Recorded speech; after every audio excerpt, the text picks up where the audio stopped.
For this flight, I took off from the former Blavel Air Force Base before the sun came up, and the goal was to make it over to Hornersville, Missouri in the Boot Hill.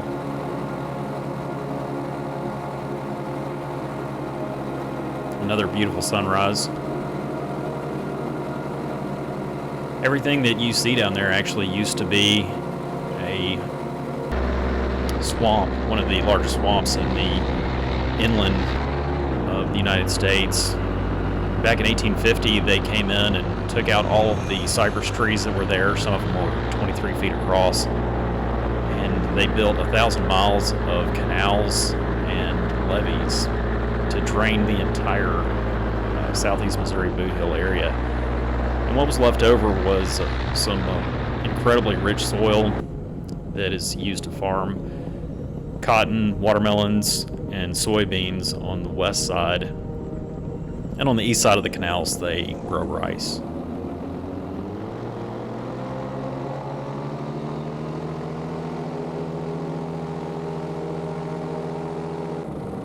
This right here was the site where my great-grandparents lived. They had a house on top of this mound. And I was lucky enough to know them, and I would come up here and play in their backyard and in these fields when I was a kid.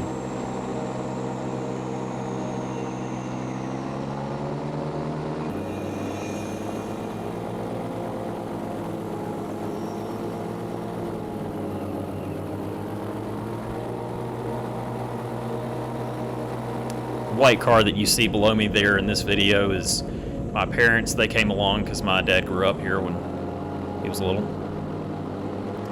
Here I am stopping by to visit the Moore family. They farm cotton and watermelons all over the Boot Hill, Missouri, and are just some of the nicest people you'll ever meet.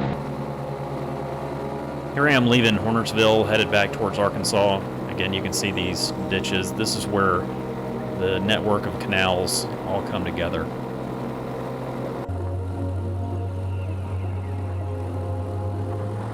This is one of those moments when you're flying out in the middle of nowhere that it was just really beautiful going down between these two rice fields with the sun coming right down the middle of the road.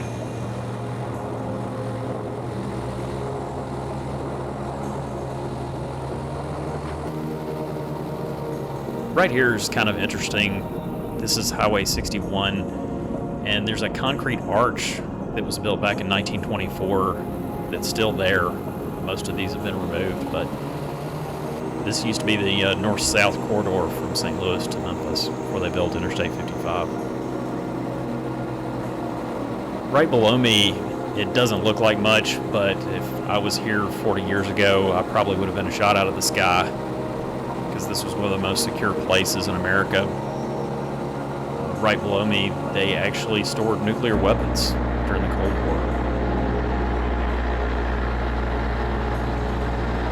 This concrete pad in front of me was where B-52s sat on alert, armed with nuclear weapons. They were there for 34 years, waiting 24 hours a day, 7 days a week for Russia to launch missiles. And they designed this so that the planes could leave in 15 minutes. And the reason for that is because the missiles coming over the North Pole from Russia would be here in 30 minutes, and they had to leave before that because this would obviously be a target since it was a strategic air command base.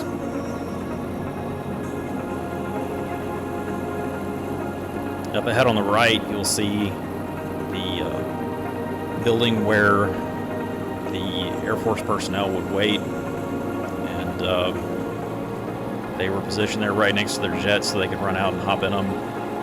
And when the base was shut down in 1992, this was just left to be basically ruined, and just recently they've decided to make it a historical spot where they're going to turn it into a museum, and it's going to be the National Cold War Museum.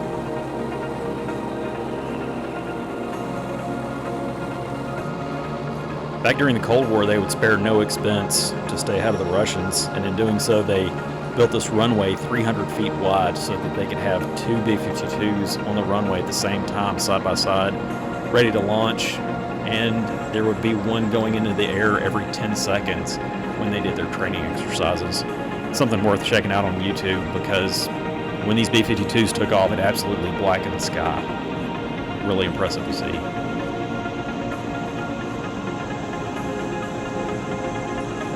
Up ahead, I requested a tower flyby, which was denied, but I was not going to let an air boss stop me from having my 1980s Top Gun fantasy, and decided to blow past the tower at a scorching 19 knots, or 0.02 Mach. This is actually an uncontrolled airport and the tower's empty, but that's neither here nor there. Out in the distance, you can see that this was basically a city. 3,000 Air Force personnel and all their families and all of the businesses that supported this Air Force base were out there. And again, in 1992, when the Air Force shut the base down, all of this was basically just left to rot.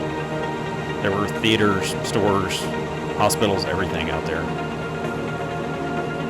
But off to the left, you can see where another business has taken over some of the old Air Force buildings and hangars.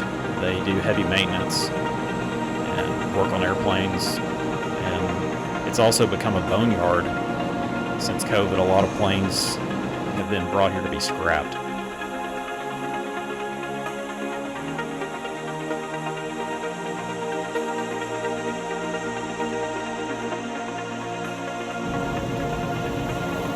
Most of the planes you see here are Delta MD-80s. I believe they parked about 88 of them here during COVID. They decided to go ahead and retire them. I have friends that have flown these airplanes and loaded them, and probably most of the people listening to this video have rode on these planes at one time or the other.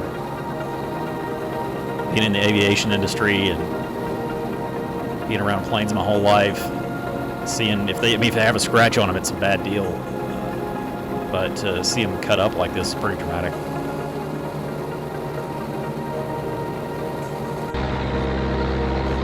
Here I am kind of putting away my equipment, getting ready for landing.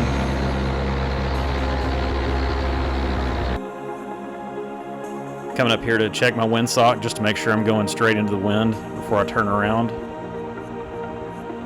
Dad was nice enough to take a video of me flying by.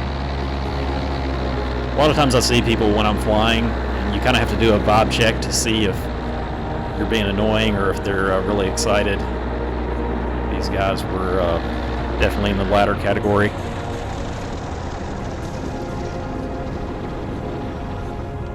Here I am coming in for a landing. Stakes are pretty high. Gonna land right in front of my mother. I have a lot of dangerous hobbies. Last thing you want to do is mistime the flare and come in and crash.